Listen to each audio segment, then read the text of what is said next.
প্রিয় দর্শক আসসালামু আলাইকুম। এমএস কিচেন ইউটিউব চ্যানেল থেকে সবাইকে ওয়েলকাম জানিয়ে আজকের এপিসোডটি শুরু করছি।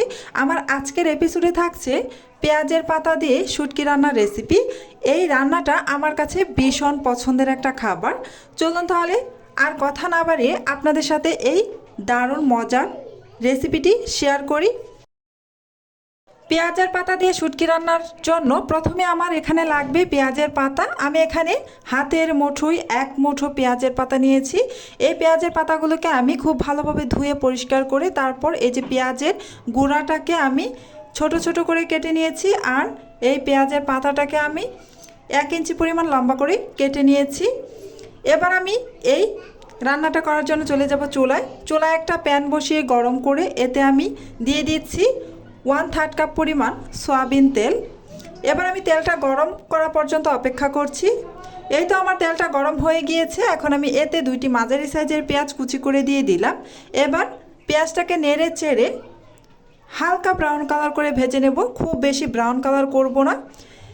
এই তো পেঁয়াজটাকে আমি হালকা ব্রাউন কালার করে ভেজে নিয়েছি। এবার আমি এতে অ্যাড করে দিচ্ছি রসুন বাটা 1 টেবিল চামচ পরিমাণ ও জিরা বাটা 1 চা চামচ পরিমাণ। এবার আমি নেড়ে চেড়ে এই রসুনের যে কাঁচা একটা ফ্লেভার আছে সেটা চলে যাওয়া পর্যন্ত ভেজে নিচ্ছি। কাঁচা ফ্লেভারটা আমার চলে গিয়েছে। এবার আমি এতে শুটকি অ্যাড করে দিচ্ছি। এখানে আমি কিছু 5 মিশালি শুটকি নিয়েছি। এই শুটকিগুলোকে আমি ধুয়ে পরিষ্কার করে তারপর এতে দিয়ে দিলাম। একটু নেড়ে চেড়ে ভেজে নিচ্ছি। আমার শুটকিটা ভেজে না হয়ে গিয়েছে। এবার আমি এতে গুঁড়া মশলাগুলো অ্যাড করে দিব। চুলার আঁচ একেবারে লোতে রেখে প্রথমে আমি 1.5 চা চামচ মরিচের গুঁড়া, 1 চা চামচ হলুদের গুঁড়া ও 1 চা চামচ ধনিয়ার গুঁড়া দিয়ে নেড়ে চেড়ে ভেজে নিচ্ছি। চুলার আঁচ একেবারে লোতে রেখে তারপর ভেজে নিতে হবে, যেহেতু এখানে কোনো প্রকার পানি ইউজ করিনি। এবার আমি এতে অ্যাড করে দিচ্ছি স্বাদ মতো লবণ। আবারও নেড়ে চেড়ে মিশিয়ে নিচ্ছি। জাস্ট 2 মিনিট আমি ভেজে নিব, কোনো পানি দেইনি। আপনারা দেখে নিশ্চয়ই বুঝতে পেরেছেন আমি এখানে একটুও পানি দেইনি। চুলার আঁচ একেবারে লোতে রেখে আমি একটু নেড়ে চেড়ে ভেজে নিয়ে এবার আমি এতে অ্যাড করে দিচ্ছি কেটে ধুয়ে পরিষ্কার করে রাখা আলু। এখানে আমি 2টি মাঝারি সাইজের আলু নিয়েছি। আলুগুলোকে একটু চিকন চিকন করে কেটে নিয়েছি। এবার আলুগুলোকেও আমি সমস্ত উপকরণের সাথে মিশিয়ে নিচ্ছি। এবার ঢাকনা দিয়ে ঢেকে রান্না করব 2 মিনিট। 2 মিনিট পর আমি ফিরে আসছি।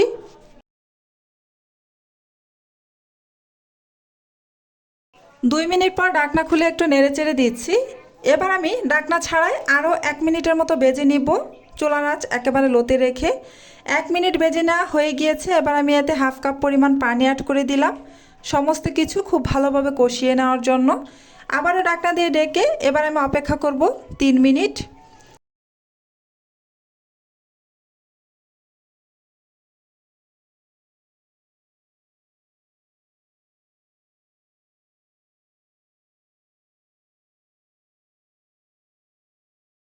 তিন মিনিট পর আমি আবারও ঢাকনা খুলে নেড়ে চেড়ে দিচ্ছি। মাঝখানে আমি আরও একবার নেড়ে চেড়ে দিয়েছিলাম, আপনারা দেখে নিশ্চয়ই বুঝতে পেরেছেন। আমার মশলা থেকে তেল ছেড়ে দিয়েছে। এবার আমি এতে পেঁয়াজের পাতাগুলো অ্যাড করে দিচ্ছি। এবার সমস্ত কিছু একসাথে আবারও মিশিয়ে নেব।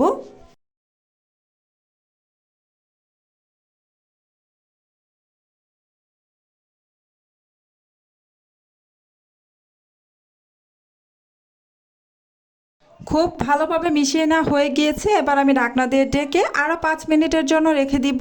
চুলার আঁচ লোতেই থাকবে।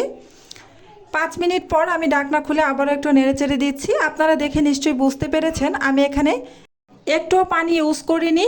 পেঁয়াজের পাতা থেকে যতটুকু পানি বের হয়েছিল ততটুকু দিয়ে আমি রান্নাটা কমপ্লিট করে নিয়েছি। পেঁয়াজের পাতা সিদ্ধ হতে খুব বেশি সময় লাগে না, তাই এখানে পানি দেওয়ার কোনো প্রয়োজন নেই। পানি ছাড়াই রান্না করলে বেশি টেস্ট হয়। এই যে আমার রান্নাটা কমপ্লিট হয়ে গিয়েছে, তাই আমি এখানে 3টি কাঁচামরিচ ফালি করে দিয়ে নেড়ে চেড়ে আবারও ঢাকনা দিয়ে ডেকে দিব 2 মিনিটের জন্য, এই কাঁচামরিচের সুন্দর ফ্লেভারটা বের হয়ে আসার জন্য। 2 মিনিট পর আমি ঢাকনা খুলে দেখছি।